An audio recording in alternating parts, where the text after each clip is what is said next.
mediodía más o menos. Les subí, bueno, les iba a subir sobre el PowerPoint porque como que el material teórico es lo mismo, pero el material teórico se ve un poquito más reducido quizás. Bueno, vamos a ver en esta unidad el cuidado nutricional en factores de riesgo y cardiopatías. Vamos a hacer una introducción del tema, porque esta unidad es importante porque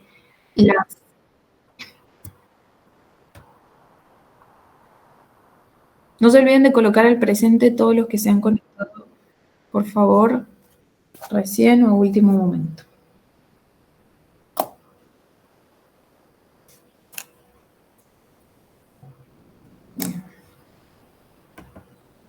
Entonces, les comentaba, es importante conocer que las enfermedades cardiovasculares constituyen la principal causa de muerte en los países desarrollados. Y el riesgo global de un evento cardiovascular o las enfermedades cardiovasculares son el resultado de múltiples factores de riesgo, los cuales los podemos clasificar en aquellos que podemos modificar y en los que no podemos modificar. Los que no podemos modificar son la edad de la persona, el sexo de la persona, el estado posmenopáusico en el caso de las mujeres, antecedentes familiares o personales de alguna enfermedad cardiovascular, y los que sí podemos modificar, que es donde nos tenemos que centrar y donde el cuidado nutricional entra acá en una parte muy importante del tratamiento, son los que podemos modificar serían entonces la presión arterial elevada, el sobrepeso y la obesidad, las glucemias elevadas o diabetes, la falta de actividad física, el sedentarismo, el tabaquismo, el colesterol elevado y el estrés crónico.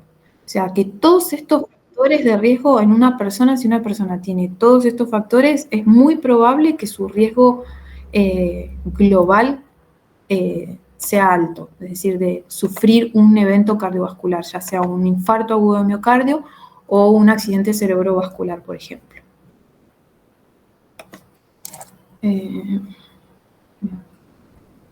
Sigo. Bueno, entonces como principal factor de riesgo cardiovascular está la hipertensión arterial. La hipertensión arterial se asocia al desarrollo de enfermedad cerebrovascular, enfermedad coronaria, insuficiencia cardíaca, fibrilación auricular, aneurisma de aorta, disección de aorta, enfermedad vascular periférica, demencia y enfermedad renal crónica. Es decir, que esta hipertensión arterial sostenida puede ser junto con la presencia de otros factores de riesgo el desencadenante de otro tipo de enfermedades o de este riesgo cardiovascular. Podemos tener una insuficiencia cardíaca por causa de una hipertensión arterial, puede llegar a una insuficiencia renal el paciente por no controlar adecuadamente su presión arterial, pero esto se da generalmente junto con asociados a otros factores de riesgo, como el sobrepeso, la obesidad, la mala alimentación, etc. Entonces esto va a impactar negativamente en la mortalidad total, en la discapacidad de este paciente y en los costos sociosanitarios del sistema de salud, ¿sí? Bueno, la cuarta, esto es una introducción al tema, ¿sí? Veamos que este factor de riesgo que es muy importante y el cual hay una gran prevalencia de esta enfermedad a nivel nacional. La cuarta encuesta nacional de factores de riesgo del 2018, que incluyó mediciones de presión arterial, muestran que la prevalencia de hipertensión arterial por autorreporte está en torno del 35%. La prevalencia de hipertensión combinada, que incluye a quienes se reconocen hipertensos y toman antihipertensivos, o que presentaron valores elevados de presión arterial al momento de la encuesta, fue del 46,6%, es decir, los que ya sabían que tenían hipertensión y los que no sabían y en el momento de la encuesta les dio una presión arterial alta, fíjense, el 46,6%. Entre quienes respondieron tener hipertensión arterial, 6 de cada 10 tuvieron la presión arterial elevada en las mediciones, es decir, que estos pacientes están mal controlados. y entre quienes respondieron no tener hipertensión arterial, 3 de cada 10 presentaron presión arterial elevada. Entonces, estos resultados confirman que hay un alto nivel de subdiagnóstico de la hipertensión arterial y las elevadas tasas también de mal control, ¿sí?, de la enfermedad. Existen aproximadamente 16 millones de personas con hipertensión arterial en nuestro país, de las cuales el 80% son menores de 65 años. Y en Argentina, este factor de riesgo es responsable del 28,8% de los nuevos casos de enfermedad coronaria en hombres y 27,3% en mujeres. Bueno, ¿y qué es la hipertensión arterial? Es la elevación sostenida o mantenida en el tiempo de la presión arterial sistémica, donde los valores de presión diastólica tendrían que estar por encima de 90 milímetros de mercurio y los de presión sistólica por encima de 140 milímetros de mercurio. Bueno, el diagnóstico se realiza, ustedes ya saben tomar la presión arterial, ¿no? Ya saben utilizar tanto el aparato. Sí, profe. Bien, bueno. Entonces, el diagnóstico se hace a través de la toma de la presión arterial en el consultorio y es un pilar fundamental para rastrear pacientes con presión arterial elevada, para diagnosticar también y para hacer el seguimiento de la presión arterial. Es muy simple, es de bajo costo y de amplia disponibilidad, ¿sí? Y entonces, ¿cuáles serían los puntos de corte para diagnosticar la hipertensión arterial en consultorio?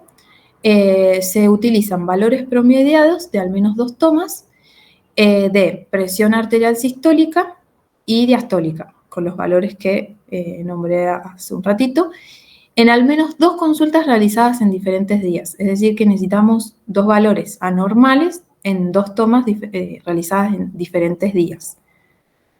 Profe, Sí. ¿le puedo decir algo? Porque mire, nosotros con el profesor Chinelato Sí. también hemos visto la presión, los signos vitales. Bien. Y nuestros parámetros serían 120 la sistólica y la Sí. diastólica 70. Nos ¿Y han puesto esa. ¿80? No, 70 y 120. Mira vos, bueno, yo tomé las guías que tengo yo y son... Profe, varía entre 70 y 80. Claro. Ajá, puede ser, depende del peso y la edad del paciente, pero yo más o menos le digo porque si nosotros pusiéramos 140, estaría como muy elevado. alta. Sí, sí, sí. Entiendo. Bien, bueno, seguimos. Sí, la realidad que yo no me debería meter en este tema, pero bueno, lo pongo como para hacer una introducción. Bueno, ¿cuáles son los factores que interactúan sobre la presión arterial? Los que tienen una relación directa, es decir, que tienden a aumentar la presión arterial, es el sobrepeso y la obesidad. No se olviden de colocar el presente.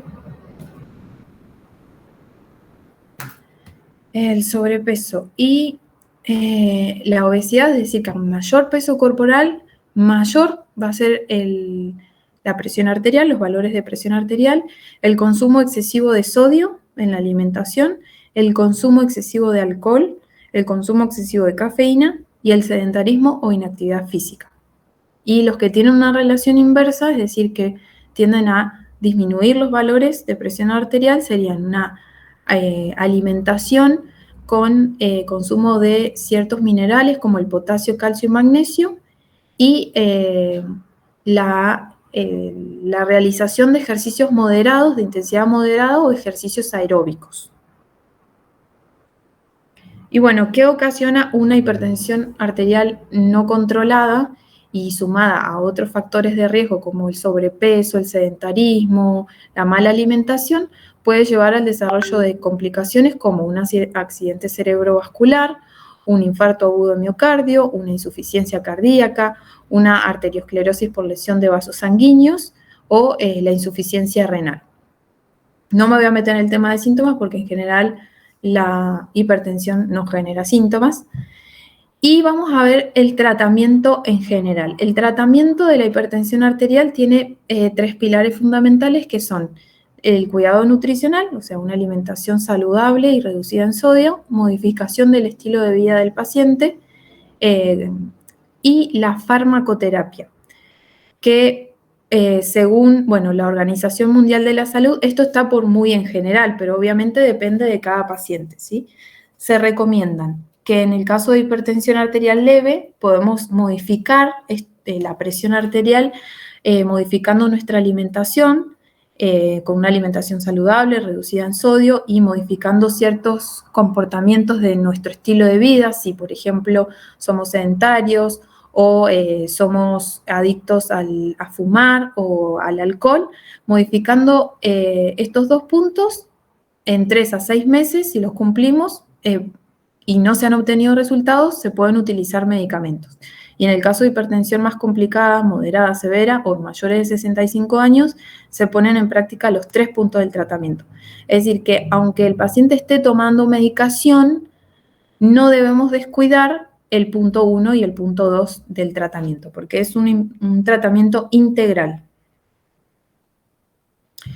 Y entonces con respecto al tratamiento no farmacológico que incluye lo que es el cuidado nutricional y estos cambios en el estilo de vida, ¿qué podemos ver? Que en cuanto a la actividad física, es un elemento de gran valor para descender la presión arterial, donde podemos llegar a lograr descensos similares a obtenidos con los fármacos, pero este efecto se pierde si nosotros suspendemos esta actividad física que es recomendable. Además, la actividad física lo que hace también es ayudar a descender el peso del paciente. Entonces, por ende, también disminuye la presión arterial. ¿Qué es lo que recomienda la Organización Mundial de la Salud y el Programa Nacional de Lucha contra el Sedentarismo? Propone para mejorar la salud y prevenir las enfermedades crónicas no transmisibles realizar al menos 150 minutos semanales de actividad física de intensidad moderada, preferentemente en sesiones de al menos 30 minutos por día como parte del tratamiento integral de la hipertensión arterial. El consejo es realizar actividad física de intensidad moderada.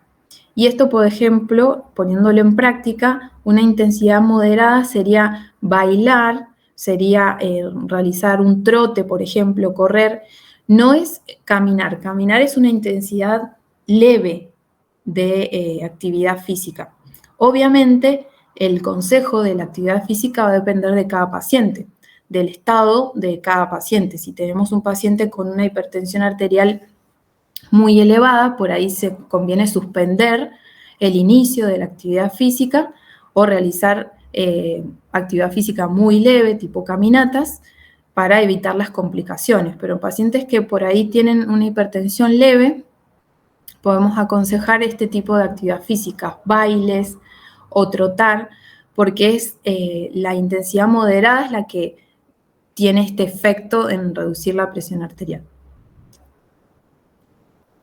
Y también para sumar más beneficios que podemos aconsejar y para poder evitar el comportamiento sedentario de la persona, recomendar que use escaleras en lugar de ascensores, que elija andar a pie, ir a pie al trabajo, por ejemplo, si no lo tiene tan lejos, usar bicicleta o patines, patineta, a realizar actividades dentro de la casa como limpieza, jardinería, y en el caso de tener un trabajo muy sedentario, tratar de pararse y moverse cada media hora, por ejemplo, si es que tiene un trabajo muy sedentario y no tiene la posibilidad de realizar actividad física. Y si no, es como complemento en realidad.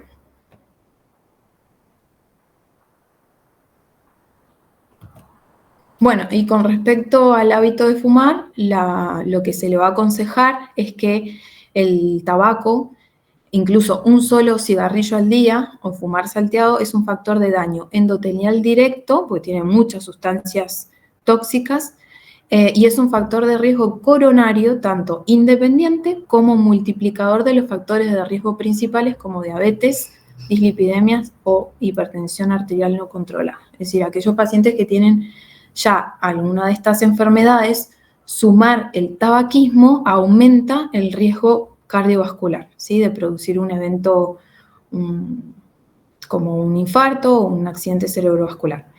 Entonces lo que se va a aconsejar es el cese que evite el cese de este hábito para evitar el riesgo de eventos cardiovasculares mayores. Se ve que hay una reducción en un 50%, por ejemplo, del riesgo de infarto agudo en el primer año cuando el paciente deja de fumar. Obviamente este consejo es muy difícil porque el que es adicto al cigarrillo no lo puede hacer de manera fácil, así que lo que tenemos que hacer es aconsejarle que vea grupos de apoyo o en el caso de asistir a un médico para que ayude con medicación para poder dejar este hábito. Bueno, con respecto al alcohol, se ve que la ingesta moderada a excesiva de alcohol, que serían más de 4 medidas por día de alcohol, aumenta la presión arterial y empeora también el pronóstico, es decir, que hay mayor riesgo de muerte y enfermedad cardiovascular cuando está presente este hábito junto con otros factores de riesgo. La reducción de la ingesta en quienes presentan consumo excesivo de alcohol desciende la presión arterial sistólica alrededor de 5,5 puntos en la sistólica y 4 en la diastólica. La recomendación va a ser, en el caso del paciente con consumo excesivo de alcohol, evitar este consumo excesivo y no exceder una medida estándar diaria en mujeres y 2 medidas estándar en hombres para mejorar el control de la presión arterial. Y en el caso que la persona no consuma alcohol, no le vamos a alentar el inicio del consumo de alcohol porque tampoco está visto si existe un factor protector de este bajo consumo, es decir, de esta medida estándar para mujeres y 2 medidas para hombres, para la salud cardiovascular, a la vez que puede ocasionar otros daños, no solo para quien lo consume, sino también para terceros, porque el alcohol es un psicoactivo, entonces también puede generar otro tipo de daño, como son accidentes y demás. ¿Y a qué corresponde esta unidad? Que dice, bueno, la Organización Mundial de la Salud dice que una unidad estándar que contiene 12 a 14 gramos de alcohol equivale a una lata de cerveza. Entonces, una mujer por día, si consume alcohol y tiene hipertensión, se le va a aconsejar que consuma 1 al día, si consume más en el día, ¿sí? O 2 como máximo en el hombre. De vino, bueno, una media copa de vino, bueno, 90 mililitros de vino fortificado, 70 mililitros de licor aperitivo, 40 mililitros de bebidas espirituosas, que serían vodka o fernet. Eso sería una medida, que tiene 2 a 14 gramos de alcohol aproximadamente. En el hombre se aconseja 2 medidas al día. En el caso de que consuman alcohol, consuman de manera excesiva, es decir, van a tener que reducir. En el que no consuma alcohol, no se le va a aconsejar que consuman estas medidas porque tampoco se ha visto que tengan un efecto como protector en la salud cardiovascular, ¿sí?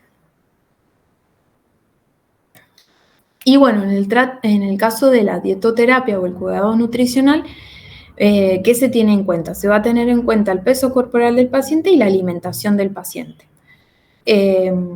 Entonces, en cuanto al peso corporal, se va a tratar de regularizar el peso corporal, porque se ve que la obesidad o el sobrepeso es un factor de riesgo también para desarrollar hipertensión arterial y además empeora el control de la presión arterial. Entonces, ¿qué se va a recomendar? Que en todo paciente con sobrepeso o obesidad se tome el índice de masa corporal en sus consultas, se mida también la circunferencia de cintura, porque el aumento de esta circunferencia de cintura está asociado al desarrollo de diabetes tipo 2 por resistencia a la insulina, a hipertensión arterial, a enfermedad cardiovascular y mayor morbimortalidad.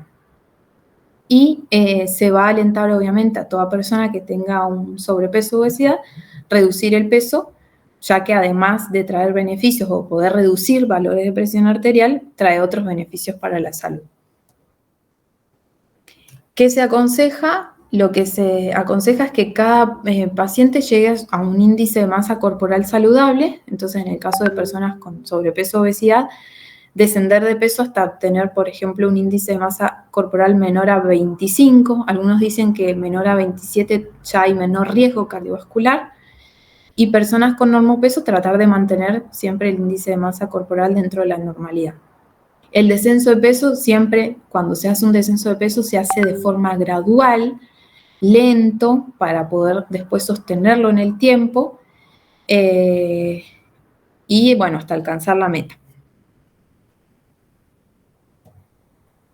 Bueno, y en cuanto a la alimentación, ¿qué se va a tener en cuenta? Obviamente el consumo de sodio y otros factores.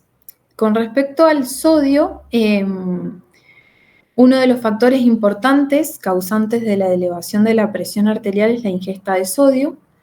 Reducir esta ingesta puede prevenir la hipertensión arterial, es decir, que para toda la población se aconseja reducir el consumo de sodio para prevenir en un futuro el desarrollo de hipertensión arterial. En el caso de pacientes hipertensos ayuda a disminuir valores de presión arterial y también facilita el control de la presión arterial. Se aconseja entonces en estos pacientes un régimen hiposódico. Bueno, es aquel que aporta menos de 2.000 miligramos de sodio por día.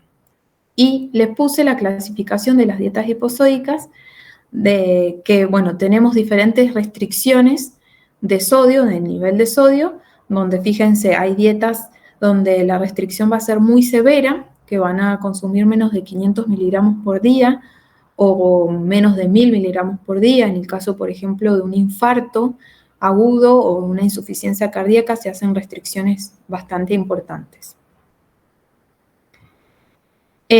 Bueno, entonces, la recomendación para la población en general y para reducir el riesgo de desarrollar hipertensión y algún evento cardiovascular es un plan de alimentación reducido en sal que contenga 5 gramos de sal por día.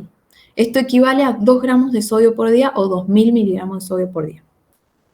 ¿Qué quiere decir esto? Que la sal de mesa o cloruro de sodio tiene 40% de sodio en su composición. Es decir, en 1 gramo de sal de mesa tenemos 400 miligramos de sodio en 1 gramo de sal y el resto es cloruro. Por eso 5 gramos de sal de mesa, que equivalen a una cucharadita tamaño T, aportan 2.000 miligramos de sodio o 2 gramos de sodio. Algunos también... ¿Una consulta? Sí. ¿Y hay algún reemplazo para eso que pueda ser más sano? ¿Vos decís los reemplazos de las sales dietéticas? Ajá. Sales dietéticas, sí existen sales dietéticas que en vez de tener cloruro de sodio, tienen cloruro de potasio, por ejemplo. Entonces no tienen nada de sodio. Otras que que tienen reducido un poco de sodio. Pero eso va a ser de manera particular porque muchas veces estas personas, por ejemplo, paciente con hipertensión arterial puede ser un paciente renal que llegó a su insuficiencia renal por la hipertensión no controlada. Entonces hay que tener cuidado con estas sales porque no son para todos.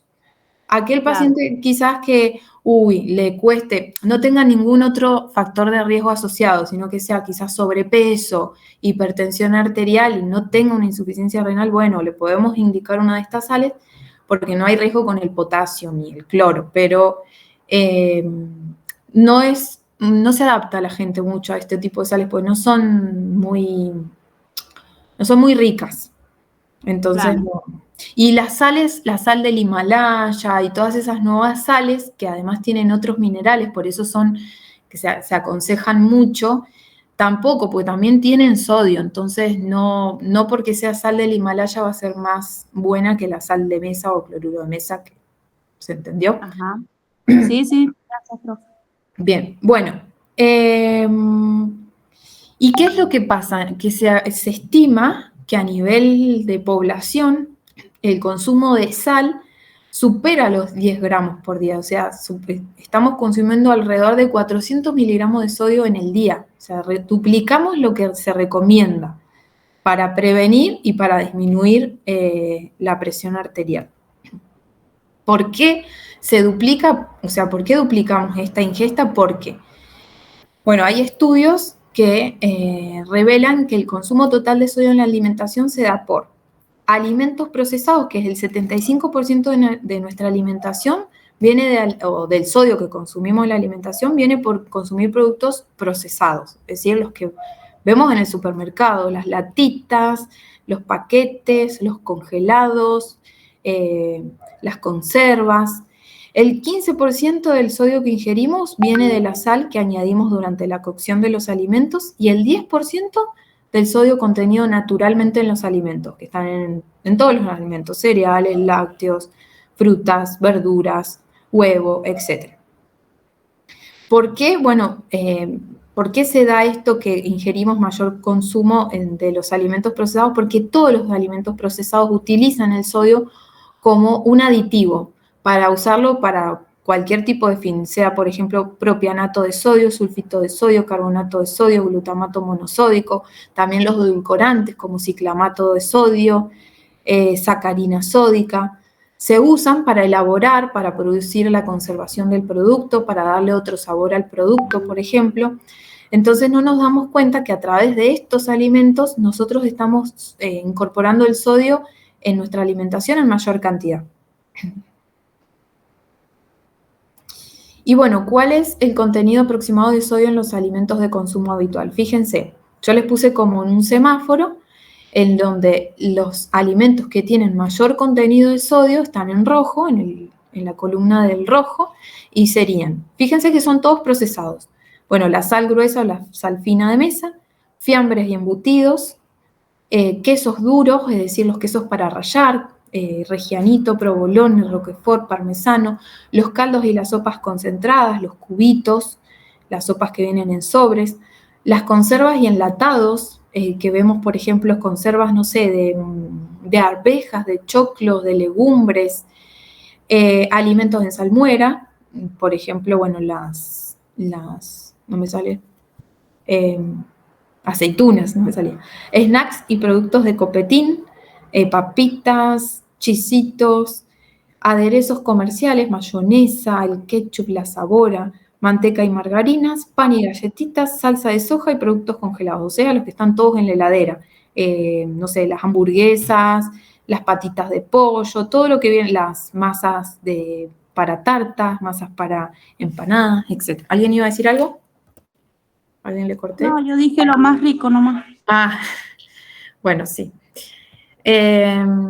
Y después tenemos todos los otros alimentos que tienen contenido moderado y bajo en sodio, que fíjense, los de bajo son los productos que están sin sal, donde nosotros lo vamos a ver en las etiquetas que ponen sin sal, o, bueno, todos los alimentos frescos. Y en el consumo moderado, también, bueno, los lácteos entran en este grupo, las carnes, quesos con bajo contenido en sodio y vegetales ricos en sodio que serían acelga, chicoria, apio, remolacha, escarola, espinaca y radicheta. Bueno, entonces, ¿cómo implementamos, cómo aconsejamos una alimentación saludable reducida en sodio? Bueno, básicamente incorporando a diario alimentos de todos los grupos, que son los que nos dicen las guías alimentarias para la población argentina, menos los del grupo rojo.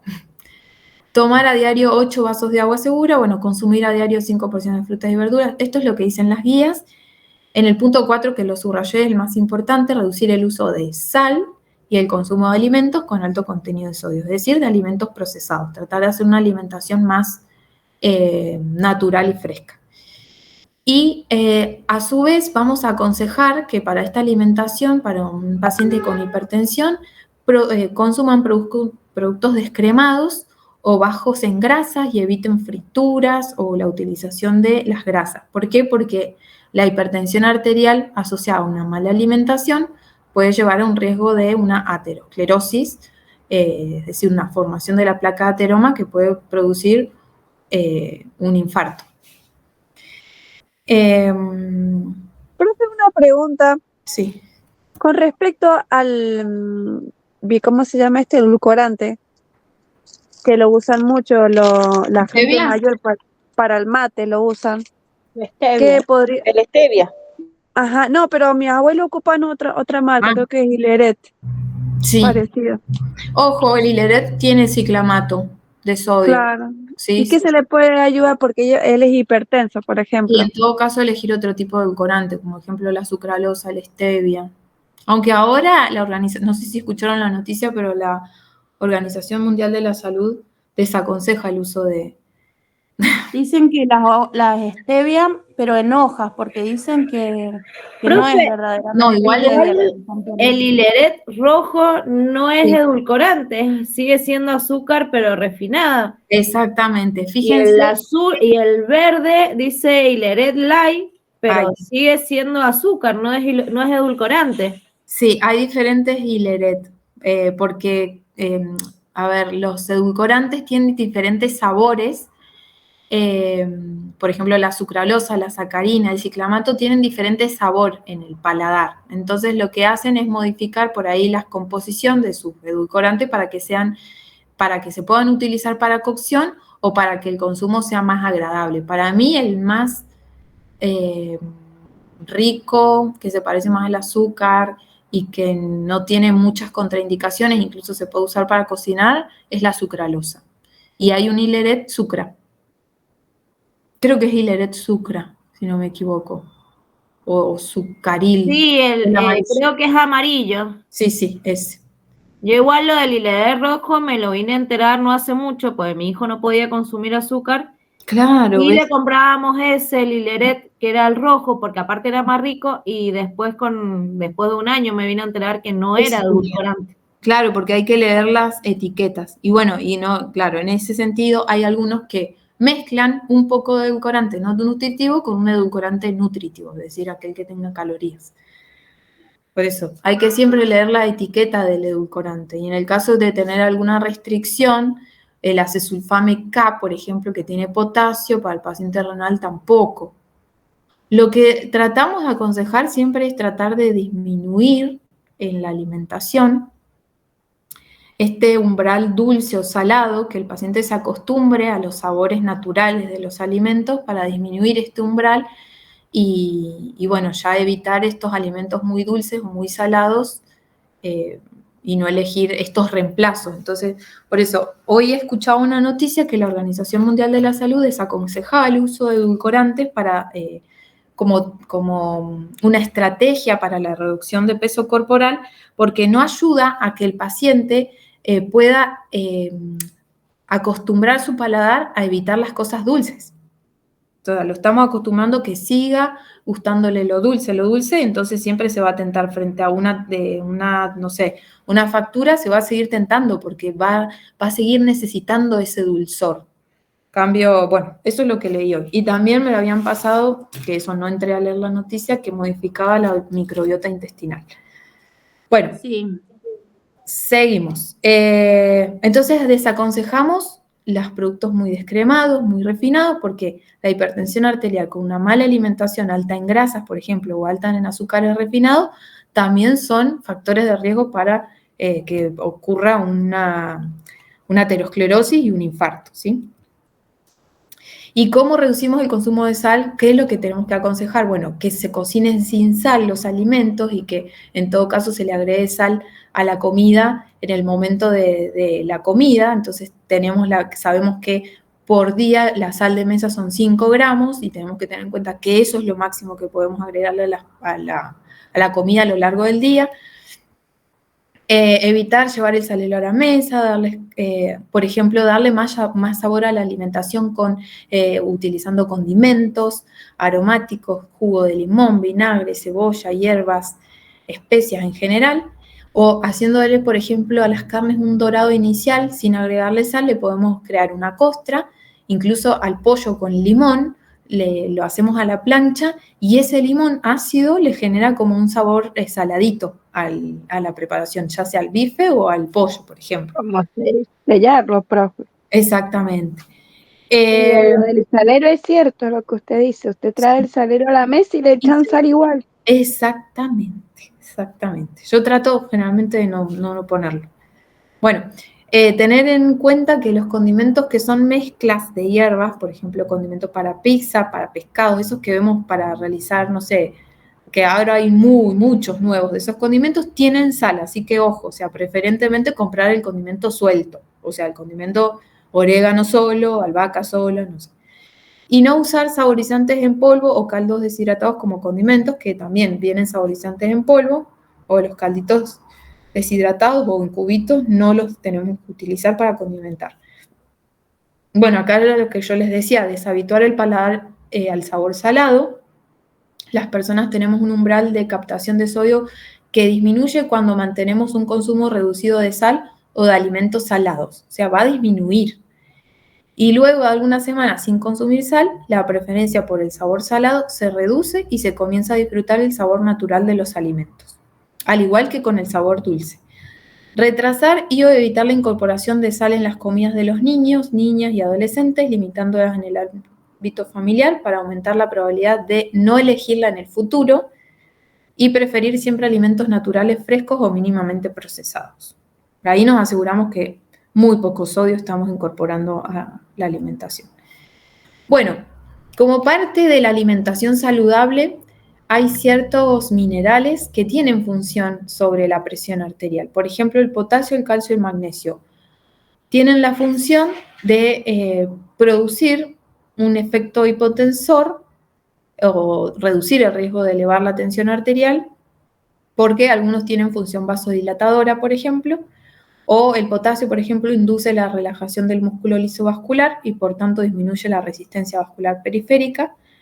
Además, las cargas de potasio originan natriuresis, es decir, aumentan la excreción de sodio por orina.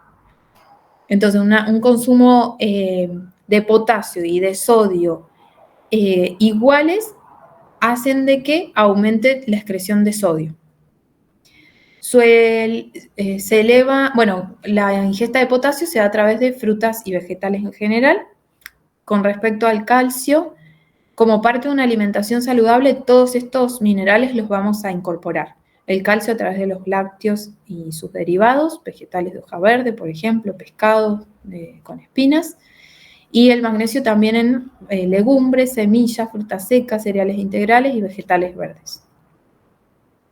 Hay una dieta que se llama dieta DASH, que es de la Asociación Americana de Hipertensión Arterial, si no me equivoco en las siglas, que esta dieta por sí sola,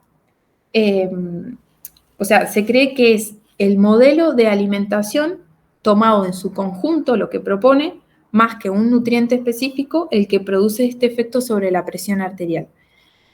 Es una alimentación que tiene que tener, se caracteriza por un elevado contenido en frutas y en verduras, en lácteos descremados, incluye también granos enteros, cereales y legumbres integrales, en pescados como proteínas, frutas secas y muy baja cantidad de dulces y bebidas azucaradas. Entonces, con toda esta alimentación, todos estos grupos que se incorporan, incorporamos el potasio, el calcio, el magnesio, las fibras y reducimos también el contenido de grasas en la alimentación, especialmente las saturadas y el colesterol. Bueno, estudios demuestran que consumir este tipo de dieta, con todo lo que propone, logra reducir la presión sistólica en 5,5 puntos y la presión diastólica en 3. Bueno, hasta que llegamos con hipertensión arterial. ¿Alguna duda o pregunta? No, profe, gracias. Seguimos.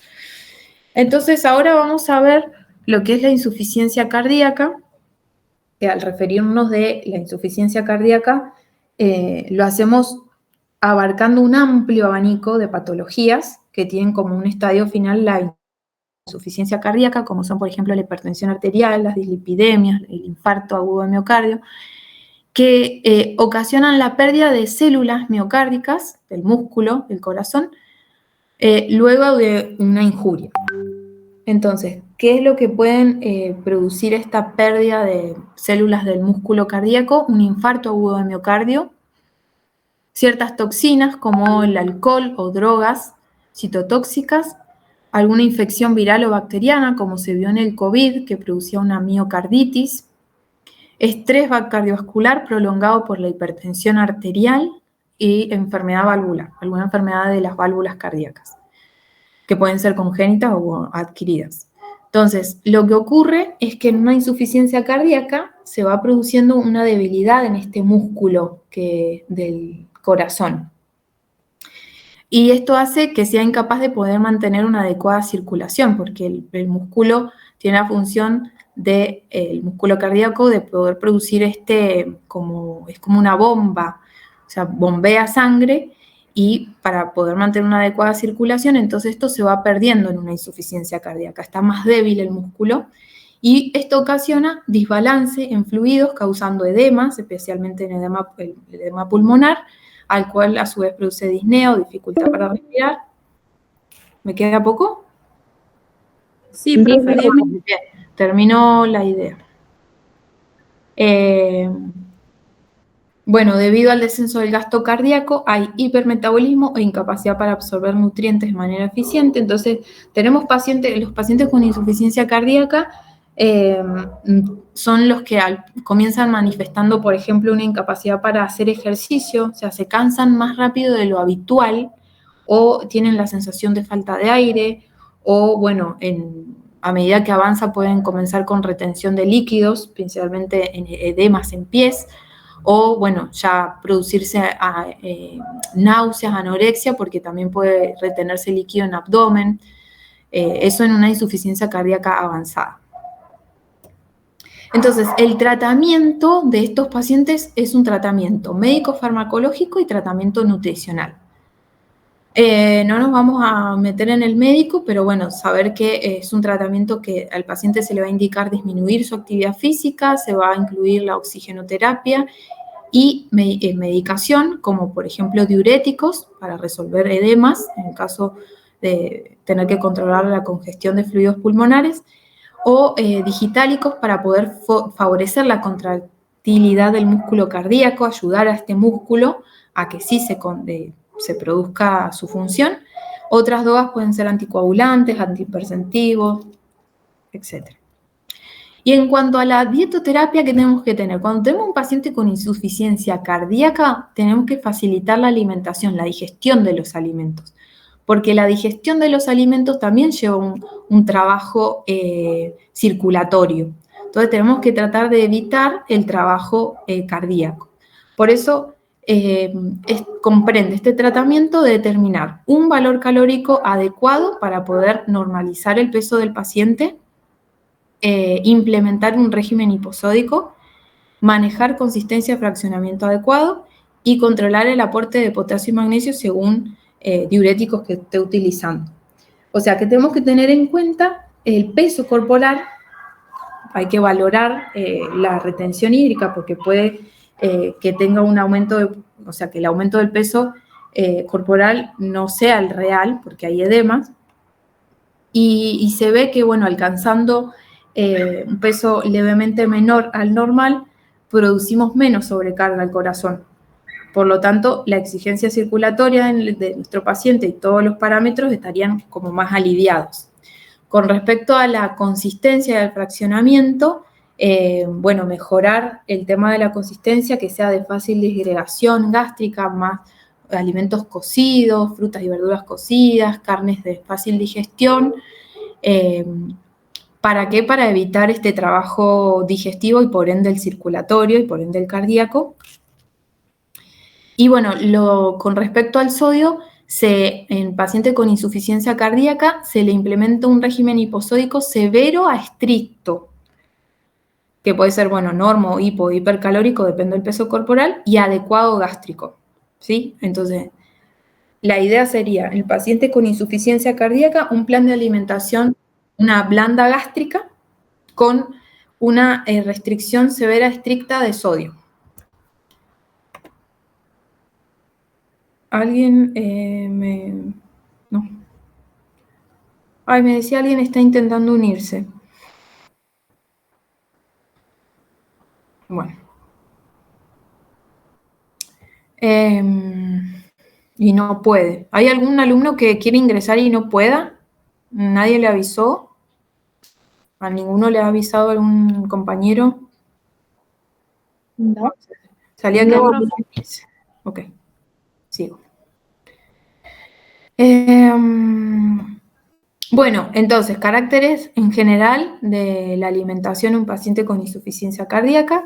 Consistencia de fácil desmoronamiento gástrico, va a ser una alimentación con preparaciones suaves, alimentos, bueno, blandos, que requieran poca masticación y que sean químicamente fáciles de digerir. Es decir, que vamos a evitar, por ejemplo, las fibras insolubles, vamos a utilizar más fibras solubles, verduras y frutas cocidas, carnes de fácil digestión, cereales más refinados, evitando los integrales. Las temperaturas van a ser templadas, vamos a evitar las extremas, muy calientes, por ejemplo, porque producen congestión de la mucosa gástrica y por ende pueden producir también disnea o dificultad para respirar. Bueno, el fraccionamiento de la alimentación, tratamos de hacer una distribución de las comidas con una mayor frecuencia de comidas, con menor volumen en cada ingesta, porque produce un beneficio en el metabolismo. Además, bueno, en cuanto al consumo de líquidos, puede estar indicada la restricción hídrica en el caso que haya edema, y en el caso de hacer restricción se manejan valores de 0,5 mililitros de líquidos por kilocaloría por día, que serían aproximadamente, en general, de 1 litro a 1,5 litros como máximo, cuando hay que hacer restricción hídrica. Bueno, los residuos o la fibra alimentaria modificada siempre por cocción para facilitar la digestión. Tratamos de dar una alimentación que sea agradable, que tenga especias, porque como van a tener una restricción muy fuerte de sodio, bueno, tratando de darle más sabor con las especias, con limón, con vinagre. El sodio al principio se va a manejar cuando, bueno, tenemos un paciente grave con insuficiencia cardíaca. Podemos manejar valores de 500 miligramos al comienzo y luego podemos progresar a 1000 miligramos de sodio por día cuando va disminuyendo el edema. Y bueno, el consumo de potasio y magnesio se va a dar de acuerdo al diurético indicado, donde monitoreamos el balance. Importante indicar y educar la restricción de cafeína y alcohol, porque son estimulantes cardíacos. También los alimentos que produzcan distensión, o sea, que sean formadores de gas, como legumbres. Y bueno, en el caso que haya restricción hídrica, tener en cuenta que si hay restricción hídrica tenemos que disminuir al máximo las preparaciones muy líquidas o que tengan líquido o con exceso de agua, como infusiones, yogures, gelatinas, no sé, compotas, por la restricción de líquido. Tenemos que priorizar los alimentos que nutran al paciente, porque en estos pacientes puede haber una rápida disminución de peso en casos graves. Entonces tenemos que tratar que el paciente se mantenga con un adecuado estado nutricional. Entonces, bueno, podemos hacer, si hay restricción de líquidos, evitar estas preparaciones y priorizar otras. Bueno, vamos a dejar acá en este Meet y nos vamos a conectar al siguiente. ¿Se han anotado todos? Sí. Sí, perfecto. Sí. Entonces, sí, me salía Piñas. ¿Cómo se llama ¿Me puedo decir algo?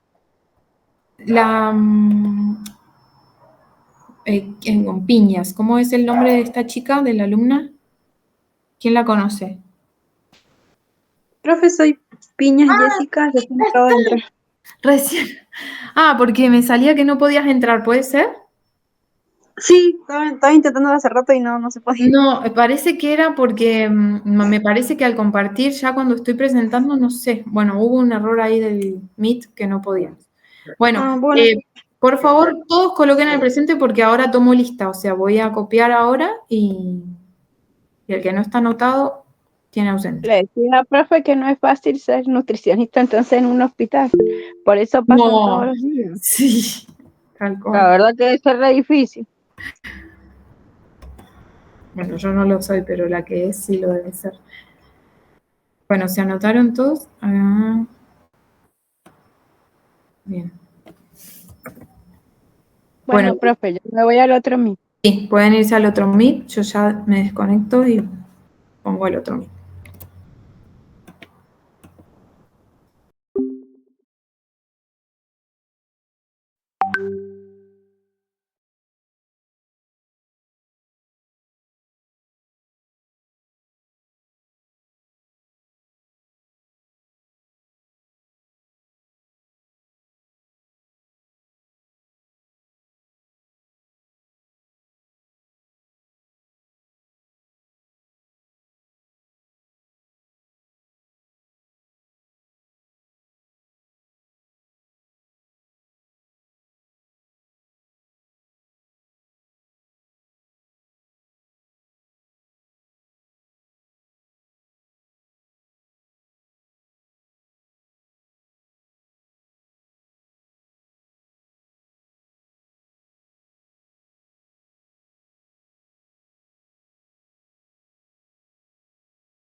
Quien no alcanzó a colocar el presente en el anterior, lo puede poner ahora. Pero no vuelvan a ponerlos los que ya se anotaron.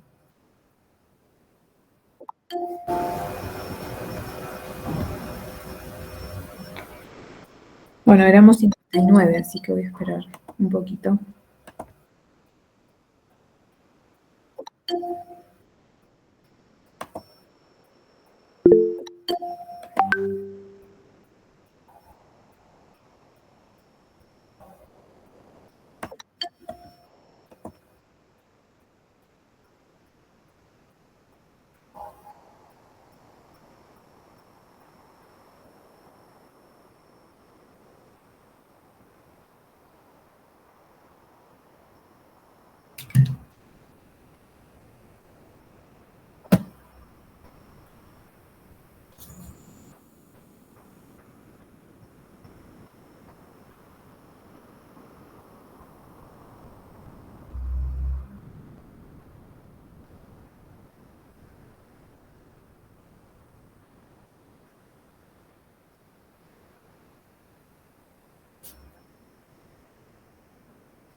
Bueno, faltan 10 alumnos más.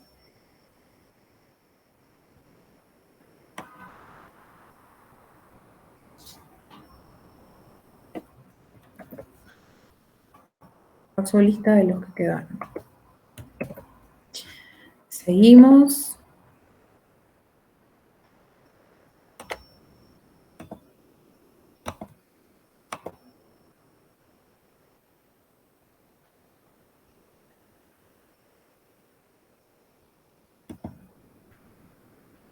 Seguimos entonces. Bueno, seguimos con infarto agudo de miocardio.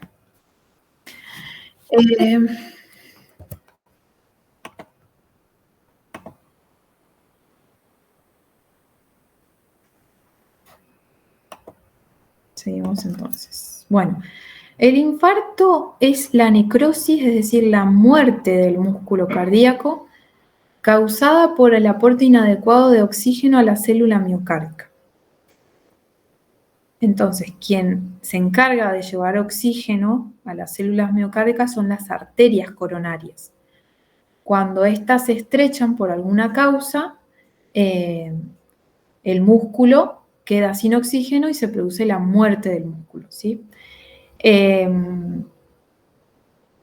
Las causas más comunes son un coágulo de sangre que obstruye alguna arteria coronaria o la aterosclerosis, que es el depósito de infiltración de grasas en paredes de las arterias que se van produciendo progresivamente, facilitado por ciertos factores de riesgo como pueden ser la hipertensión, la diabetes, bueno, las dislipidemias que vamos a ver a continuación, una alimentación rica en grasas saturadas o trans, el tabaquismo, la obesidad, el sedentarismo y la edad avanzada.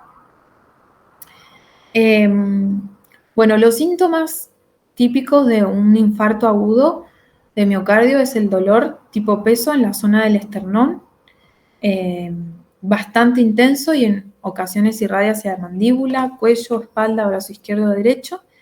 También se puede asociar a una sudoración fría y mareos, o a veces se puede manifestar con dolor en la parte alta del abdomen, dificultad para respirar, ganas de vomitar, pérdida de conocimiento. El tratamiento en pacientes con un infarto agudo de miocardio es obviamente una urgencia médica, donde el paciente, bueno, va a tener que concurrir a un centro asistencial porque obviamente el infarto lleva a la muerte del paciente, ¿sí? Por eso vamos a ver cómo sería el cuidado nutricional o la dietoterapia en estos pacientes que se van a dar en diferentes fases. Una es cuando el paciente está en shock, que no se puede dar ningún tipo de alimentos, y a medida que el paciente se va recuperando, cómo sería la alimentación en etapas.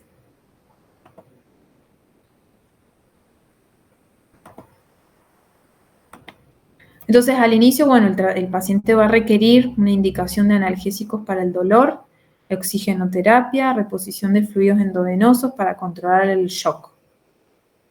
Los objetivos del tratamiento dietoterápico van a ser promover el reposo cardíaco, evitar alimentos y preparaciones que produzcan distensión, prevenir arritmias administrando comidas a temperatura corporal, evitar la constipación y flatulencias, evitar la cafeína y reducir el sobrepeso o obesidad y controlar las dislipidemias. Todos esos serían objetivos a corto o largo plazo de este tipo de pacientes. Acuérdense que el paciente que tiene un infarto agudo de miocardio, que llegó a este evento, es porque ha tenido factores de riesgo, como son la hipertensión, lo que vimos recién con hipertensión arterial, el sobrepeso, la obesidad, mala alimentación, el consumo excesivo de tabaquismo o mal estilo de vida, sedentario, fumador, etc. Un paciente entonces que llega a un infarto agudo de miocardio, tenemos que tener en cuenta con el cuidado nutricional todos estos aspectos. Seguramente vamos a tener que cuidar la alimentación, hacerlo bajar de peso, bueno, implementar un plan de alimentación saludable, reducido en sodio, etc. Bueno, entonces en una etapa aguda el paciente obviamente no puede consumir ningún alimento por vía oral hasta que esté libre de dolor y hasta producir la estabilidad hemodinámica de este paciente. Y bueno, cuando ya está estabilizado se puede comenzar con una dieta líquida, esta dieta líquida restringida que hemos visto en otras patologías, en el primer día. Pero obviamente vamos a tratar de, porque en esta etapa puede haber necesidad de restringir ingesta de líquidos, de acuerdo al balance, entonces vamos a dar pocas preparaciones líquidas para probar tolerancia con gelatinas o caldos naturales de verduras colados o de frutas coladas. De esta manera ayudamos a promover el reposo cardíaco y reducir al mínimo el riesgo de aspiración por vómitos. En la etapa subaguda, el paciente sigue internado, que dura una semana aproximadamente. Vamos a dar una dieta de transición. Es una dieta que no va a cubrir con las calorías que el paciente necesita porque tenemos que evitar la sobrecarga cardíaca. O sea, tenemos que hacer que su corazón no trabaje demasiado. Entonces, vamos a dar una dieta intermedia con pocas calorías. También va a ser una dieta adecuada gástrica porque va a ser de fácil desmoronamiento gástrico.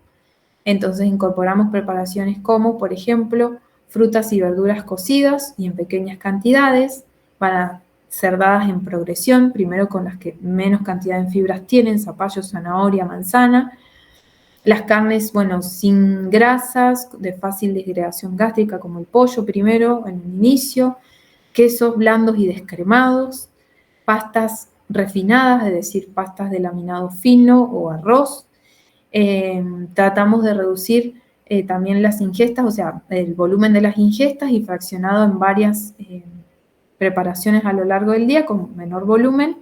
Y el régimen, en este caso, va a ser hiposódico moderado. Se va a evitar la cafeína y alimentos formadores de gas, porque son estimulantes cardíacos. Los formadores de gas además producen distensión abdominal, y se evitan las temperaturas también extremas. Bueno, y la lactosa se puede incorporar al 7º día según la tolerancia individual. Y en una tercera etapa, que es cuando ya el paciente va a ser dado de alta, o en el periodo final de internación, lo que hacemos es realizar prevención secundaria de aquellos factores de riesgo cardiovascular presentes en este tipo de pacientes, es decir, hipertensión arterial, dislipidemia, sobrepeso, obesidad.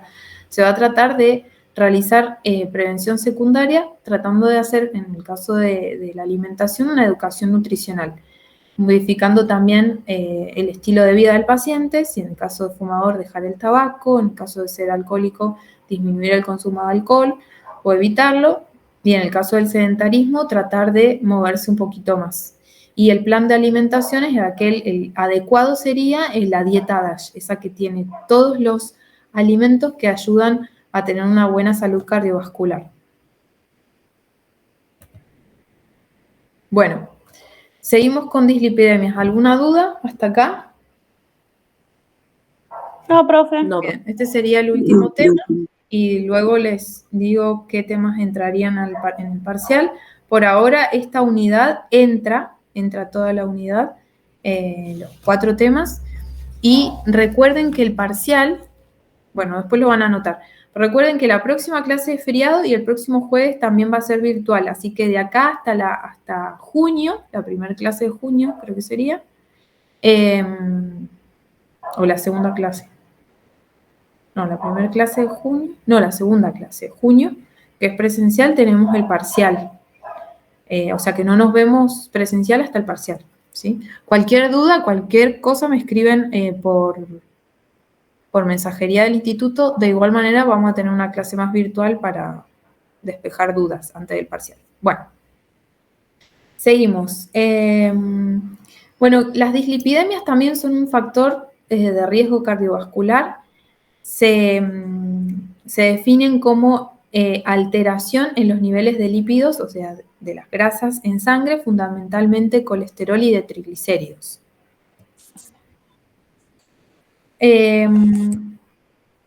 ¿Alguien va a decir algo? No.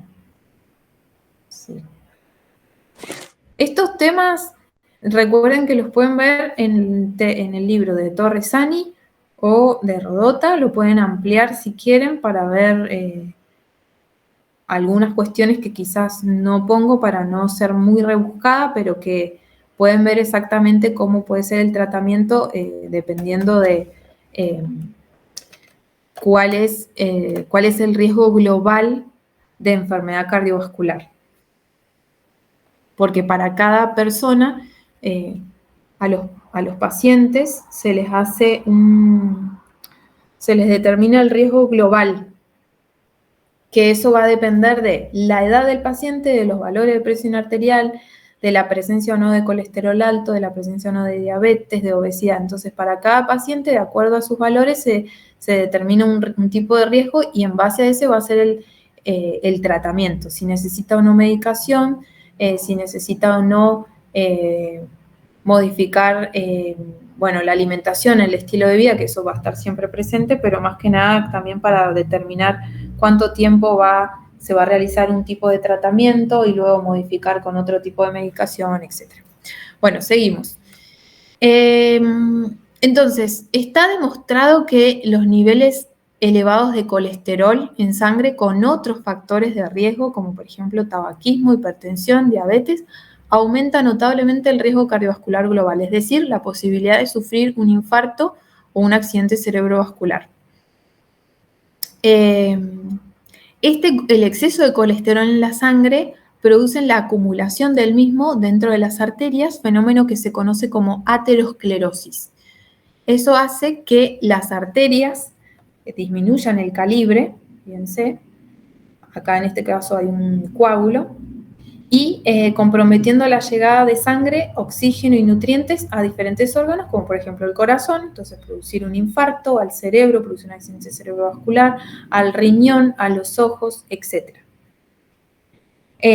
Y bueno, por otro lado, también el aumento de triglicéridos en exceso, más de 1000 miligramos por decilitro puede causar pancreatitis aguda, que es la inflamación del páncreas.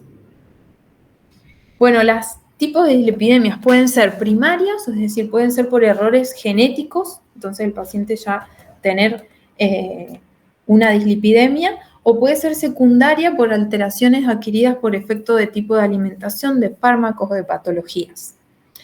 Y en forma práctica, las dislipidemias o dislipemias, tanto primarias como secundarias, pueden ser clasificadas teniendo en cuenta el lípido preponderante en hipercolesterolemias, es el aumento del colesterol, hipertrigliceridemias, cuando está aumentada los triglicéridos, o dislipidemias mixtas, cuando hay aumento de ambas fracciones lipídicas, triglicéridos y colesterol.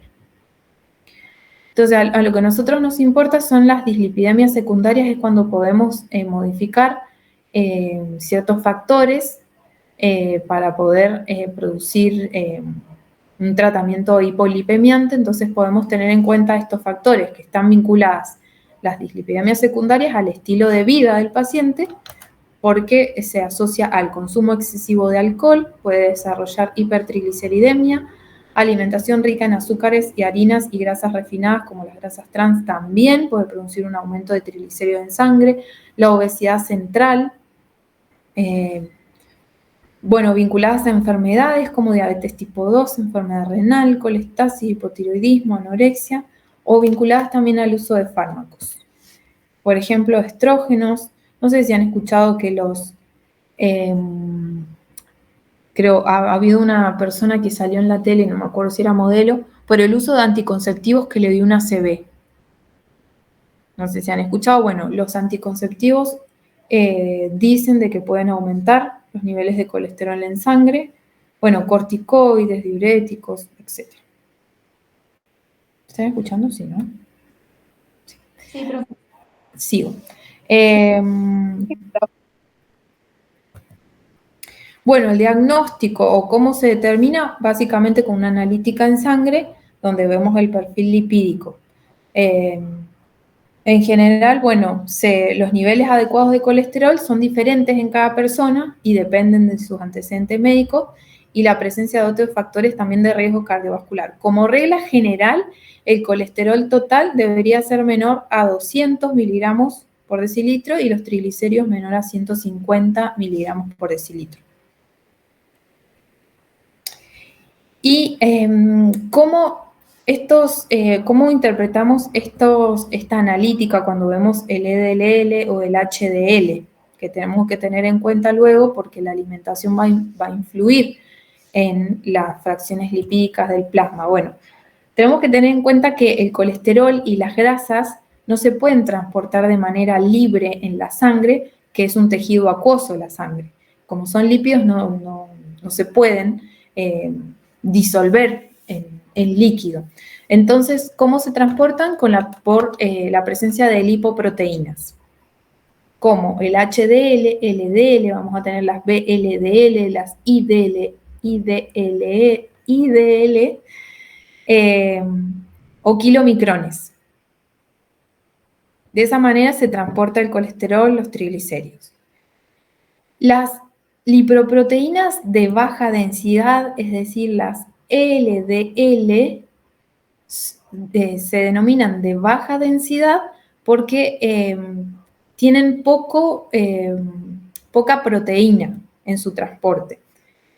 Estas son las que transportan el colesterol del hígado a los tejidos del resto del cuerpo. Entonces, el exceso de estas lipoproteínas en sangre forman lo que es la placa de ateroma, niveles elevados se acumulan y se adhieren a las paredes de los vasos sanguíneos formando una placa que puede bloquear la arteria, que son las más aterogénicas. Las lipoproteínas de alta densidad son las que se denominan HDL y tienen menor contenido en grasas y mayor contenido en proteínas, por eso es de alta densidad. Estas, en cambio, son antiaterogénicas, es decir, protegen al colesterol. Es el que se denomina colesterol bueno, entre comillas, porque devuelven el colesterol de los tejidos al hígado para poder ser excretado luego por la bilis. Entonces, el colesterol se elimina por la bilis. Se saca colesterol de los tejidos se lo lleva al hígado para producir la bilis y ser eliminado en la bilis. Después tenemos las lipoproteínas de muy baja densidad, que transportan triglicéridos desde donde se producen, por ejemplo, hígado e intestino, hasta las células del cuerpo, incluido el tejido adiposo donde se almacenan. Una alimentación rica en grasas, en azúcares simples y con demasiadas calorías incrementan la producción de estas lipoproteínas. En el caso de los triglicéridos, además de ser transportados por estas lipoproteínas, también se transportan a través de los kilomicrones. Es decir, la grasa que consumimos en la alimentación, que es la grasa exógena, se transportan en kilomicrones.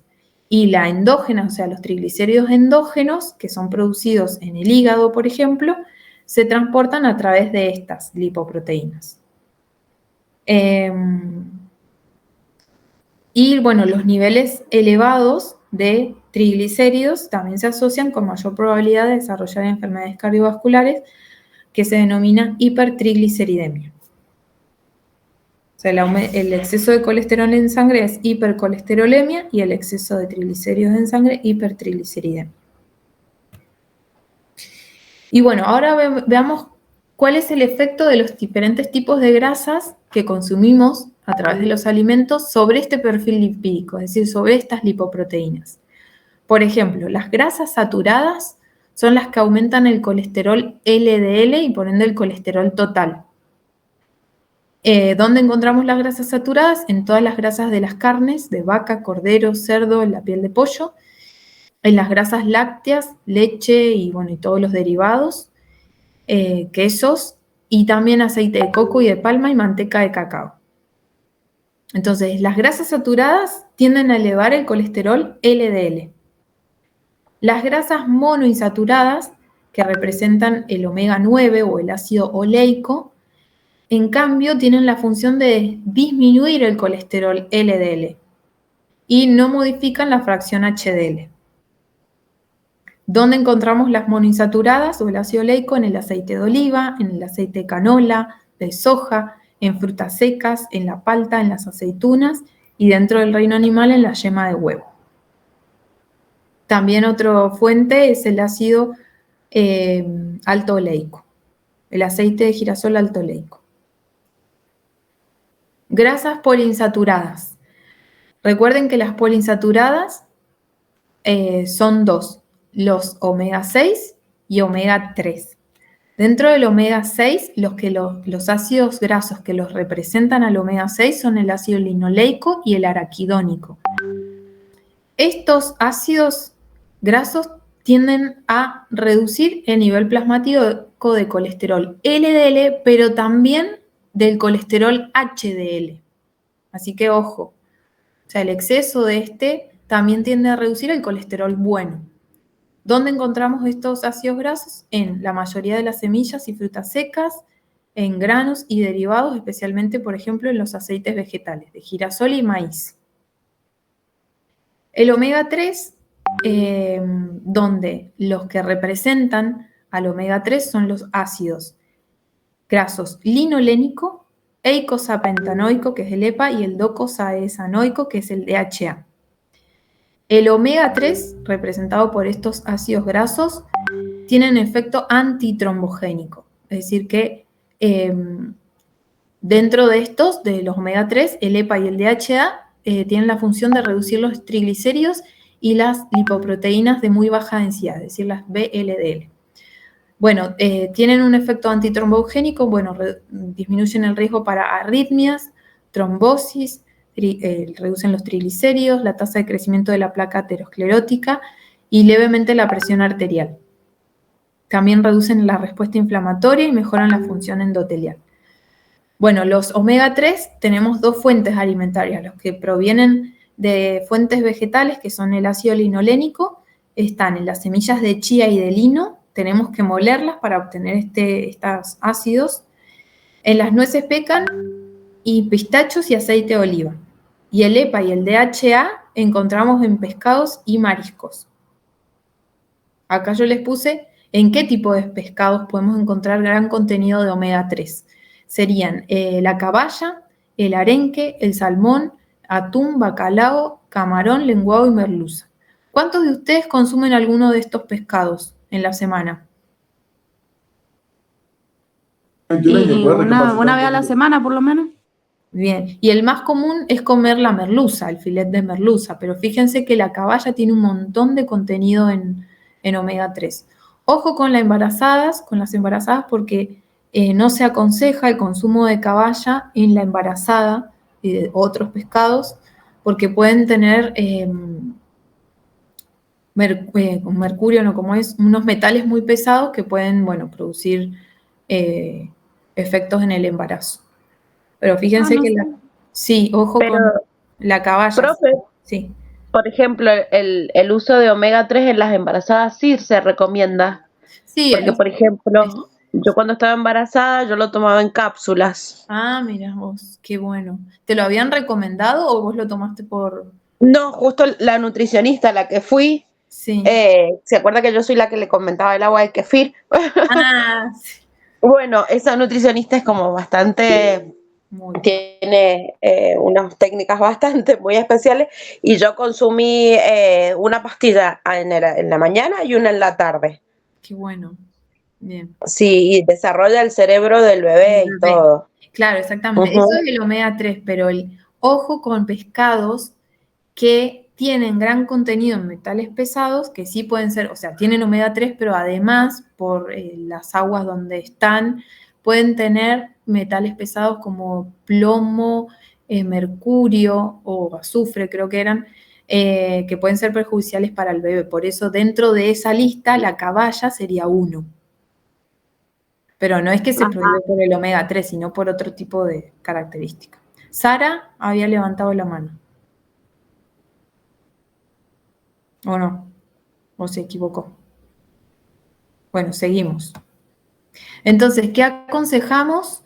¿Qué se aconseja en el caso de, en el marco de una terapia hipolipemiante? Sería para reducir estas grasas en nuestro perfil lipídico, el consumo de pescados de por lo menos 2 veces en la semana. Siempre se aconseja 3 veces en la semana de carnes rojas y 4 veces en la semana de carnes blancas. Y dentro de esas 4, que estaría el pollo, el pescado serían 2 veces en la semana. ¿Por qué? Bueno, por el aporte de omega 3. Ajá. Con respecto al colesterol, su ingestión en exceso induce, al igual que las grasas saturadas, aumento del colesterol LDL, pero en menor proporción en realidad. Porque el consumo de colesterol, o sea, la producción de colesterol, tenemos una producción endógena y un consumo exógeno. La mayor producción es endógena de colesterol. Entonces, lo que nosotros aportemos a través de la alimentación es mucho menor. Por eso tienden a inducir el aumento de las LDL, pero no en gran cantidad, sino que más sería la producción endógena. Y esta producción endógena se va a dar por el consumo de alimentos, de grasas saturadas y grasas trans en mayor proporción. Las fuentes alimentarias de colesterol serían, bueno, el caviar, no sé quién consume caviar, vísceras, embutidos, fiambres grasos, manteca, quesos de alta maduración, o sea, los quesos duros son los que más contenido en colesterol tienen. Dentro, bueno, de las grasas trans, fíjense que son las peores porque son las que aumentan el colesterol plasmático LDL y disminuyen el colesterol HDL. O sea, aumentan el malo y disminuyen el bueno. Y dentro de estas tenemos todos los productos que están elaborados con aceites vegetales hidrogenados, que es decir, que tenemos margarinas, todos los alimentos que en sus ingredientes tienen estas margarinas o galletitas, productos panificados, golosinas, comidas rápidas, etc. Esas serían fuentes de grasas trans. Bueno, el tratamiento hipolipemiante también tiene en cuenta varios aspectos.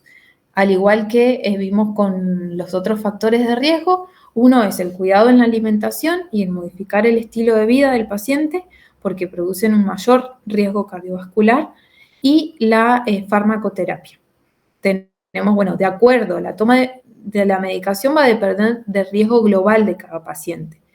Y bueno, la toma de la medicación es la medida más efectiva, ya que además previenen el avance de la enfermedad aterosclerótica, disminuyen el riesgo de infarto de miocardio, de ACV y de muerte. Y bueno, y la necesidad o no de tomar regularmente estos medicamentos depende del riesgo cardiovascular estimado de cada paciente, ¿sí? Tenemos drogas que disminuyen el colesterol total o el LDL, que disminuyen triglicéridos o que aumentan el colesterol bueno. En cuanto a la dietoterapia, las características fundamentales del plan de alimentación para el control de la hipercolesterolemia seguirían. Vamos a tener en cuenta primero el consumo de las grasas de la alimentación. Recuerden que el consumo de grasas para toda la población se aconseja de un 30% del valor calórico total, es decir, de las calorías totales que consumimos a lo largo del día, el 30% deben provenir de las grasas. En un paciente con una hipercolesterolemia se le puede reducir este aporte, es decir, se le puede decir, bueno, en vez de 30%, el 25% provenir de las grasas, o se le puede dejar este 30% y modificar la selección de las grasas. Y en cuanto a selección, decimos que, por ejemplo, las grasas saturadas no deben ser más del 7% de las calorías totales. El colesterol de la alimentación, es decir, el colesterol exógeno, no debe ser mayor a 200 miligramos por día. El consumo de grasas trans no debe ser más del 1% de las calorías totales. Entre las grasas insaturadas, guardar una relación entre monoinsaturadas y poliinsaturadas. Por cada 2 partes de monoinsaturadas, una parte de poliinsaturadas. Entonces tenemos, por ejemplo, hasta el 20% de las calorías totales deben provenir de grasas monoinsaturadas. ¿Cuáles eran? A ver si recuerdan, sin ver. Las mono. Es el aceite de oliva, es decir, el omega 9. Y fíjense que del 30% de las calorías totales, el 20% de las grasas, o sea, el 30% de las grasas totales, el 20% deben provenir de las monoinsaturadas, que no es algo que hacemos habitualmente. Habitualmente las que más consumimos son las poliinsaturadas, porque consumimos más aceite de girasol que de oliva. Y bueno, hasta el 10% de las calorías totales de las grasas poliinsaturadas. Y dentro de estas poliinsaturadas que teníamos el omega 6 y omega 3, también guardar una relación de omega 6 y omega 3 para evitar la oxidación de las HDL, que habíamos visto que las omega 6 tenían además la función de reducir las LDL, también reducir las HDL. Entonces, para evitar esta oxidación, lo que se realiza es una proporción de 5 partes de omega 6 por una parte de omega 3 para tener una adecuada disminución del colesterol y evitar esta oxidación de más de las HDL. Bueno, otra característica que además de las grasas de la alimentación, otro tipo de grasas en realidad son los fitoesteroles. Los fitoesteroles son esteroles vegetales, también se los llama como esteroles vegetales. Son sustancias que son naturales, están presentes en pequeñas cantidades en células vegetales y son similares a la estructura del colesterol que están presentes en las grasas animales. Sin embargo, tienen un comportamiento diferente al colesterol que proviene de estas grasas animales en el sistema digestivo, porque no son absorbidas por el tracto gastrointestinal. Entonces, lo que hacen es reducir la absorción del colesterol en sangre a través de 2 mecanismos. Primero, que limitan la absorción de colesterol de origen dietario en la circulación sanguínea. Y segundo, porque eliminan el exceso de colesterol plasmático al reducir la reabsorción del colesterol biliar o endógeno. Entonces, ¿dónde encontramos estas sustancias, estos fitoesteroles? En alimentos que están enriquecidos, generalmente lo vamos a ver en productos como en leches o bebidas lácteas, yogures, en margarinas, aceites, panes y también semillas de sésamo, girasol, almendras y porotos de soja. O sea, tienen un tipo de grasa que es parecido a el colesterol que proviene de los animales, por ejemplo, de la estructura del colesterol animal, por ejemplo. Y, por ejemplo, consumiendo una porción al día, cumplimos con esta recomendación que serían 2 gramos por día de estos esteroles. que sería una porción, por ejemplo, una porción de estas bebidas lácteas con aporte de fitoesteroles, o no sé, con una porción de almendras, de semillas de girasol, de sésamo, etc. También, fíjense todos los recursos que tenemos para hablarle al paciente que tiene colesterol alto, porque muchas veces le decimos que tienen que evitar todo tipo de grasas y al contrario, hay grasas que sí son saludables y que son buenas para el control del colesterol alto.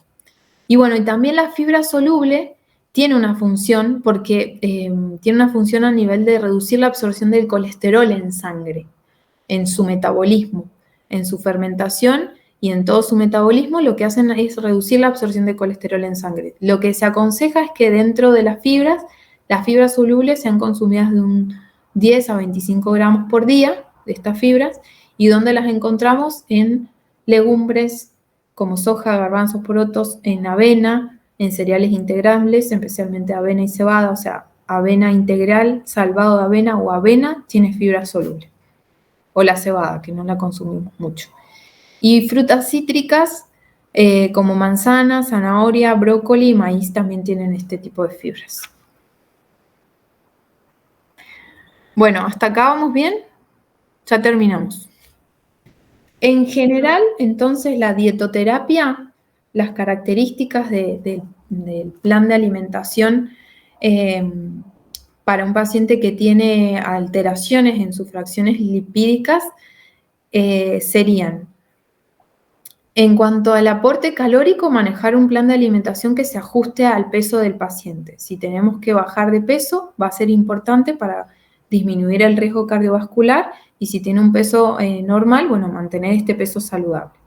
En cuanto a los hidratos de carbono, tratar de predominar aquellos hidratos de carbono de tipo complejos o los no digeribles, que son las fibras, porque el exceso del consumo de hidratos de carbono simples, como los azúcares refinados, por ejemplo, golosinas, producen, por el exceso del consumo en su metabolismo, producción de triglicéridos de manera endógena. Entonces, se sabe que estos macronutrientes en grandes cantidades estimulan la síntesis hepática de triglicéridos y favorecen la liberación hepática de las VLDL, que son las lipoproteínas de muy baja densidad. Bueno, con respecto al aporte proteico, importante en las proteínas vegetales, porque las proteínas vegetales, además de tener fibras solubles, como por ejemplo las legumbres, que son proteínas vegetales, tienen además otras sustancias como isoflavonas o ácido fítico, que están presentes en estos alimentos, que también tienen un efecto hipocolesterolemiante. En cuanto a las grasas, bueno, van a estar disminuidas o normales y siempre seleccionadas. La selección era cada tipo de grasa. Las grasas saturadas menos del 7% de las calorías totales, monoinsaturadas 20%, poliinsaturadas 10%. Y colesterol menos de 200 miligramos por día. Bueno, ¿qué más tener en cuenta en este tipo de pacientes? Importante el consumo de antioxidantes, como por ejemplo aumentar el consumo de alimentos ricos en vitamina C y E, porque previenen la oxidación del colesterol LDL, así como el consumo de alimentos que aportan también vitaminas del complejo B, que estos son cofactores en el metabolismo de la homocisteína, que es el aminoácido ligado al riesgo de trombosis.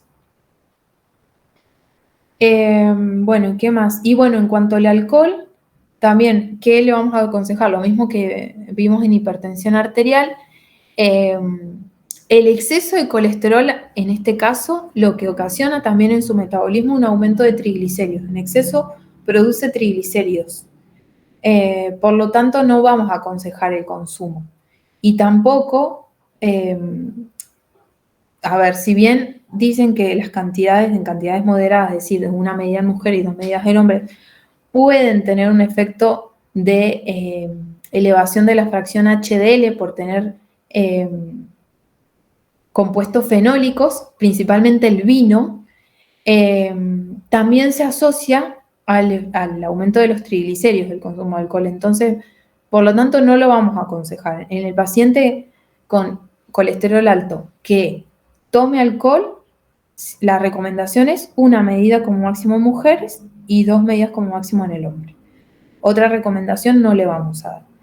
Profesora, ¿por qué la diferencia en las medidas entre el hombre y la mujer? Y porque somos diferentes, tenemos diferente metabolismo. No metabolizamos de igual manera, depende siempre de nuestra composición en nuestra grasa corporal, en nuestras proteínas corporales no son las mismas. Por eso es la diferencia. Bien, gracias, profe. Bueno, y creo que hasta acá terminaba la diapositiva. Sí. No busque, profe, no busque más. No, terminó. Bueno, ahora hablemos del parcial. Bueno, ¿alguna duda ahí del tratamiento de las dislipidemias? Ahí lo que van a tener que aprenderse es cómo influye cada grasa en cada lipoproteína para tenerlo en cuenta y aprenderse las fuentes alimentarias de cada tipo de grasa para quizás, si en una pregunta, poder relacionar de manera práctica la pregunta. No van a ser preguntas rebuscadas, pero si ustedes tienen conocimiento de esas cosas, de las funciones de cada nutriente y las fuentes alimentarias, por ahí les sale un poco más fácil la respuesta. Bueno, ya les dije la primera unidad y segunda unidad lo que más o menos voy a tomar y lo que no entra en la unidad, ¿sí? ¿Lo podría repetir porque no estábamos todavía todos, profe? Ah, bueno. Igual hay 45 de los 59 que habían. Faltan un montón. Bueno. Entonces les dije que de la primera unidad, importante conocer la diferencia entre lo que es la alimentación, el concepto de alimentación y la diferencia con el concepto de nutrición. Dentro del concepto de nutrición, tener en claro lo que son las funciones de la nutrición o tiempos de la nutrición. Y también qué significa cada ley de la alimentación. Recuerden que las leyes de la alimentación son las que nos permiten elaborar un plan de alimentario normal. Y cuando modificamos alguna ley, hacemos un plan alimentario dietoterápico. Eso en unidad 1. En unidad 2 tenemos todos los nutrientes, donde ustedes tienen que saber cuáles son los macronutrientes y cuáles son los micronutrientes.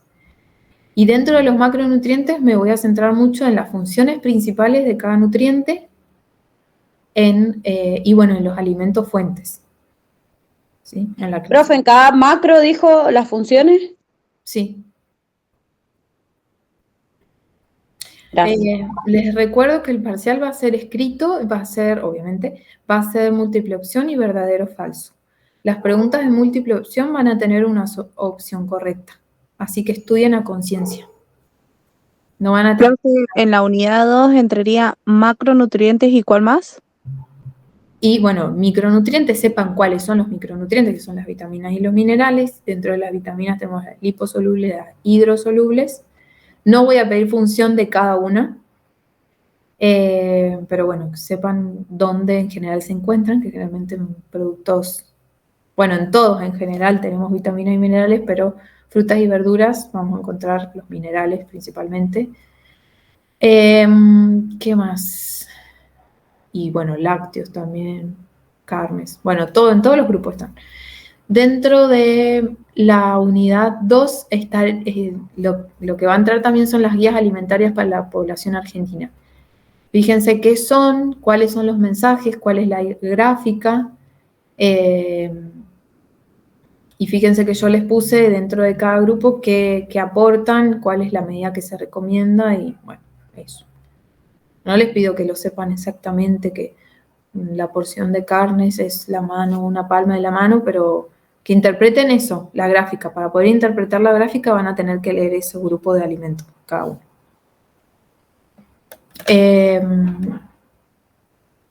Eso es la unidad 2, nada más. No va a entrar prescripción del régimen ni nada de eso. Unidad 3. Esperen que me fije porque no me acuerdo. la unidad 3 era alimentación en embarazo. En lactancia, bueno, y la primera infancia, o sea, en niños de 0 a 1 año. De embarazada, importante conocer el tema del incremento de peso de la embarazada. ¿Cómo se determina el incremento de peso de la embarazada? Lo tienen que saber. Tienen que saber también cómo se realiza la valoración del estado nutricional de la embarazada. Eso es, recuerden, con el índice de masa corporal y la gráfica de que relaciona el índice de masa corporal con la edad gestacional. De esa manera nosotros determinamos el estado nutricional de la embarazada, es decir, si está bajo peso, sobrepeso, etc. Tienen que saber cuáles son las vitaminas y minerales esenciales en el embarazo. Y bueno, leer un poquito de... ¿qué más? Bueno, cómo es la alimentación en la embarazada, que básicamente es una alimentación saludable. Recuerden que en el primer trimestre, que sería hasta las 12 semanas de gestación, no hay aumento de la cantidad de calorías, y independientemente si esté de bajo peso o con sobrepeso, y en el segundo y tercer trimestre sí va a haber un aporte energético para poder cubrir las demandas metabólicas del embarazo y del feto y luego de la lactancia. Van a interpretar todo eso. Bueno, ¿qué más de la embarazada? ¿Cuáles son los riesgos de bajo peso o de sobrepeso en el embarazo? Diabetes gestacional también. El diagnóstico de diabetes gestacional.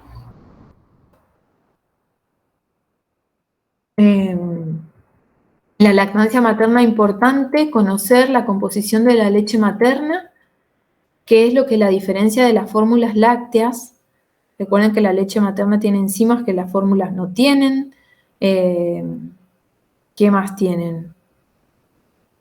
Tienen aminoácidos, que por ahí las leches modificadas no lo tienen. Y otros beneficios. Todos los beneficios de la leche materna, en general, para la madre o para el bebé. Bueno, las fórmulas lácteas, sepan cuáles son. La alimentación en el primer año de vida, a partir de los 6 meses, cómo se denomina la alimentación en el niño, o cuándo se inicia la alimentación de alimentos sólidos. Eso es importante. ¿Cómo se llama a partir de los 6 meses, dijo? Claro, exactamente, que es la alimentación complementaria. Bueno, eso sería la segunda parte de la unidad 3 que habíamos visto, alimentación en... Bueno, anorexia y bulimia, sepan diferenciarlas en cuanto a diagnóstico y el tratamiento, obviamente. Y en el adulto mayor, bueno, también lean bien cuáles son los cambios que suceden en el adulto mayor. Hoy creo que abrí el Power del año pasado. Abrí el Power del año pasado, no creo. Los cambios que modifican el estado nutricional, léanlos, interprétenlos. Y en cuanto a la alimentación, bueno, la alimentación en general del adulto mayor, la polifarmacia y deshidratación estudien. ¿La qué? Polifarmacia y la deshidratación en el adulto mayor.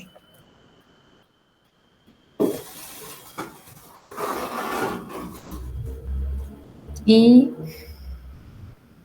¿qué más? De la unidad 4 vimos, bueno, sistema digestivo, disfagia, súper importante.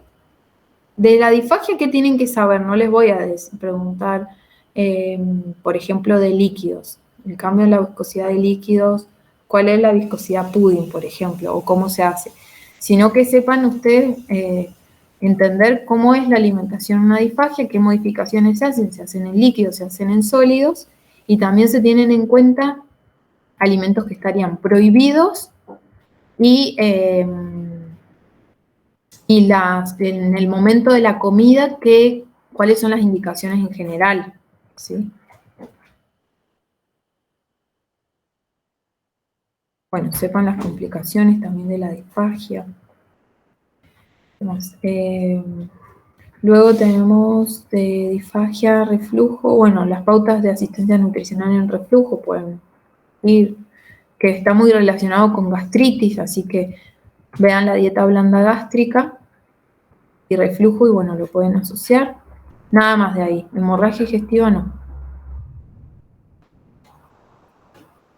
Y bueno, tenemos también intestino, enfermedad celíaca, diarrea. Ah, ya se está por finalizar. Enfermedad celíaca, diarrea, constipación, cirrosis y colelitiasis. Y la unidad de hoy. Profe, ¿la unidad de hoy todo o algo puntual? Todo. ¡Ay, profe! Bueno, un montón de tiempo. Está bien. No, igual, bueno, de la unidad que vimos hoy, lo que se les puede complicar que tengan que estudiar de memoria por ahí es en insuficiencia, por ejemplo, en hipertensión arterial, en qué nivel de restricción de sodio estamos, en insuficiencia cardíaca también y en infarto agudo también, en la segunda etapa, qué cantidad de sodio se le debe dar al paciente. Eso es lo que pueden estudiar. Lo demás lo pueden leer, lo interpretan y si hay alguna pregunta la pueden relacionar. Recuerden que una dieta, en el caso de una insuficiencia cardíaca, una dieta adecuada gástrica, porque hay que producir poco trabajo cardíaco, muy parecido al infarto en la segunda etapa. Y bueno, la alimentación. Sí. Una consulta. ¿Los power directamente o...? Sí, para mí con los power van a estar bien, sí. Profe, Sí. cuando dijo diarrea, colitis, ¿dijo colicistitis? Colelitiasis. Ah, colitiasis. Sí, colelitiasis, o sea, cálculos en la vesícula. Y puede haber, si hay que hacer cirugía, la diferencia entre la tradicional y la que se diferencian por la convencional y la parascópica. Claro, que puede haber una mínima diferencia, pero nada más. Sí, hasta las dietas varían. Dele, profe, gracias. Bueno, eso sería todo. El jueves que viene es feriado, no tenemos clase, y el próximo jueves vamos a ver la unidad 6, que es sobrepeso, obesidad, y vamos a ver si vemos algo de diabetes. Es una clase virtual, así que ya les anoten la fecha del parcial, que sería el 8 de junio. Bueno, profe. 8 de junio hasta la unidad 5. Y ya anotaron. Hoy me mató con la clase. Me mató. Porque la semana pasada fui al médico y me encontraron colesterol, todo lo que dijo, hipertensión, me mandaron a hacer dieta, gimnasia, todo. Uy, bueno. Buenas noches. Buenas noches. Bueno, hasta luego. Listo, ya están liberados los que... Bueno, profe, chao, cuídese. Bueno, adiós. Muchas gracias, hasta luego, profe. Hasta luego. Chao, profe. Chao.